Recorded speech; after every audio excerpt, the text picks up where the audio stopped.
Within the PNG context, from the last national census, the number of people with disabilities is estimated to be at 16%. This will be approximately nearly 1 million people in PNG who are living with some form of disability or impairment. Of this group, about 2% of people will receive services. This means that the bulk of people with disabilities, the remaining 98%, are not receiving any support. This was the thoughts of Jack Simbo, the Deputy Secretary for the newly created Equality and Inclusion Division at the Department of Community Development and Religion. It's actually an issue that cuts across sectors, and it actually calls for what we call a disability inclusive budgeting.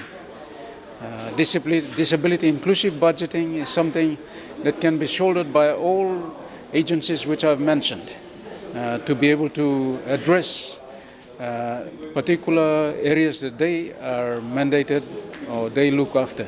In light of the lack of support for PWDs, Mr. Simbo urged the government to take disability agendas seriously and to start investing in the disability sector, as PWDs are equal members of communities in what he terms as disability inclusive development, which provides opportunity for the PWDs to participate on equal basis with others in the communities, allowing them to realize their full potential. I would like to seek that support for those organizations who are working with us to be assisted with grants.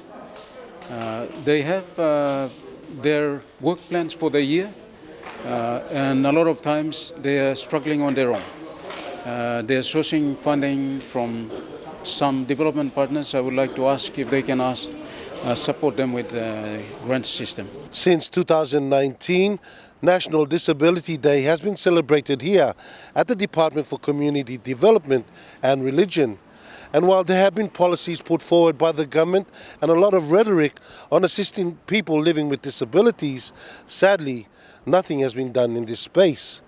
Now, in 2013, the PNG government went before the United Nations General Assembly and ratified the rights of a person living with disabilities. The PNG government has the responsibility to report back to see how far they've implemented this, but nothing has been done. It is organizations like People Living with Disabilities, PNG, that are advocating for the Disabled Authority Bill to be put forward in Parliament, which is in its legislative state. It will hopefully set the framework for government to take more action. Like right now, when you look at the plight of persons with disabilities, we don't have, a lot of our persons with disabilities lack access to basic services, whether it's in health or education or water and sanitation, even shelter. We don't, I think New Ireland is the only province that has some form of social protection with the pension that they provide to their persons with disabilities. Today provided an opportunity to mobilize actions to achieve the goal of full and equal enjoyment of human rights and participation in society by persons with disabilities, and the way forward. But in this space, more needs to be done by the government and stakeholders so awareness trickles down to the districts. Rocky Iso, National EMTV News.